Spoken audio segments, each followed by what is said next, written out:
Lietuvą vyrai! Už Lietuvą! Už Lietuvą vyrai!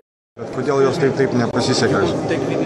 Kam jiem nepasisekė? Jums. Kaip mes laimėjom, kaip nepasisekė. Taip, bet taip sunkiai. Taip sunkiai. Ne, iš tikrųjų, iš tikrųjų sunkiai, jinai gera komanda. Jūs matėte, jinai apžaidė serbus. Kitam pogrupį apžaidė, išėjo tai jinai gera komanda.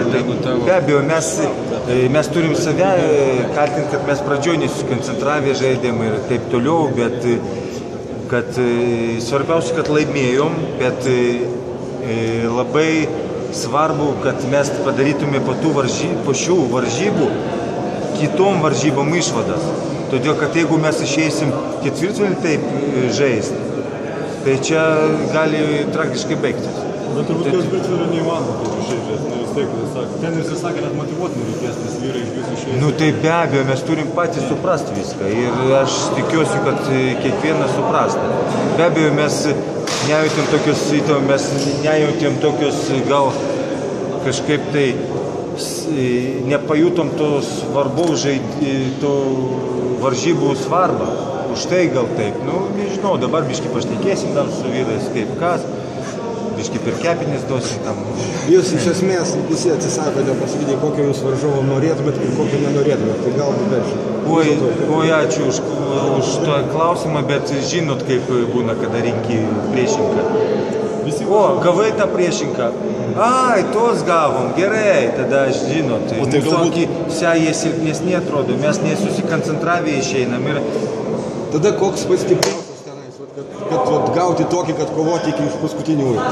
Stipriau visi ten nėra, jau dabar nėra silpnų varžovų. Tie patys italai kokie, ar jie gali primėtyti tritaškių ir nuvažiuosim galvą nusileidę. Turim vertinti kiekvieną varžovą. Slovenai jie namie, tai čia vienareikšmiškai prieš tokią komandą, tai tu dvigubai turi motyvuotas. Todėl, kad jie žais ant emocijų, jie ir turi gerą komandą talentingą ir dar ant emocijų žais.